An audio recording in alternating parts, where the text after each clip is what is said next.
नमस्कार। आज हम बात करने वाले हैं एक वायरल वीडियो की। एक ऐसा वीडियो जिसमें वेनेजुएला में हुए एक कथित अमेरिकी सैन्य ऑपरेशन को लेकर कुछ बहुत ही असाधारण दावे किए गए हैं। तो कहानी की शुरुआत होती है एक बहुत ही चौंकाने वाले दावे से कि राष्ट्रपति को कुछ ही घंटों के अंदर उनके ही महल से अगवा कर लिया गया था। तो चलिए इस पूरे मामले की तह तक चलते हैं और सबसे पहले ये समझते हैं कि आखिर ये मुख्य आरोप है क्या।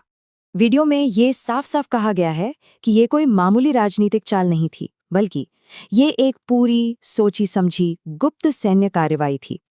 अब सवाल ये उठता है कि आखिर इतना बड़ा कदम क्यों उठाया गया। स्रोत का कहना है कि जो आधिकारिक कहानी बताई जा रही है वो असलियत से कोसों दूर है। असली मकसद कुछ और ही था। और यहीं पर यह पूरा मामला बहुत दिलचस्प हो जाता है। देखिए, दुनिया को वजह बताई गई ड्रग्स की तस्करी, लेकिन जो असली कारण होने का दावा किया जा रहा है वो है प्राकृतिक संसाधनों पर कब्जा। दोनों में जमीन आसमान का फर्क है।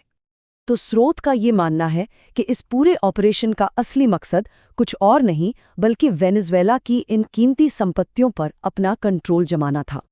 तो अब आगे बढ़ते हैं और देखते हैं कि इस स्रोत के हिसाब से इस पूरे जटिल ऑपरेशन को आखिर अंजाम कैसे दिया गया।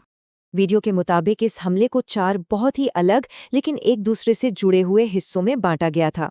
इस हमले का एक बहुत ही जरूरी हिस्सा था देश के डिफेंस सिस्टम को पूरी तरह से बेकार कर देना, और ये काम असली हमले के शुरू होने से भी पहले किया गया।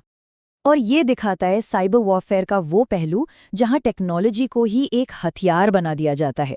सोचिए, एक सॉफ्टवेयर अपडेट के जरिए पूरे देश की बिजली गुल कर दी गई, और फिर राष्ट्रपति को उनके मजबूत कमरे के अंदर खोजने के लिए डेल्टा फोर्स कमांडो ने एक खास टेक्नोलॉजी का इस्तेमाल किया जिसे वॉल पेनिट्रेटिंग रडार कहते हैं।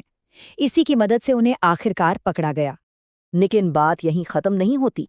स्रोत का दावा है कि इस ऑपरेशन का असर सिर्फ वेनेजुएला पर ही नहीं बल्कि दुनिया की दूसरी बड़ी ताकतों पर भी पड़ा। तो यहाँ जो समझने वाली बात है वो ये है कि स्रोत के मुताबिक ये सिर्फ वेनेजुएला पर हमला नहीं था, बल्कि ये रूस और चीन को भेजा गया एक सीधा रणनीतिक संदेश था। और ये सारी बातें हमें वीडियो के आखिरी और सबसे जरूरी संदेश तक ले आती हैं, राष्ट्रीय संप्रभुता के बारे में एक चेतावनी। तो वीडियो में ये सवाल सीधे सीधे पूछा जाता है और इस पूरी कहानी को बाकी देशों के लिए एक सबक की तरह पेश किया जाता है। स्रोत इस बात पर जोर देता है कि जब कोई देश विदेशी टेक्नोलॉजी पर इतना निर्भर हो जाता है तो वो खुद को बहुत बड़े खतरे में डाल देता है। ये ऐसी कमजोरियां हैं जिनका कोई भी फायदा उठा सकता है। और आखिर में स्रोत एक बहुत ही गहरा सवाल छोड़ जाता है कि आज की इस कनेक्टेड दुनिया में जहां सब कुछ एक दूसरे से जुड़ा है, वहां राष्ट्रीय आत्मनिर्भरता का असली मतलब क्या है। ये एक ऐसा सवाल है जिस पर सोचने की जरूरत है।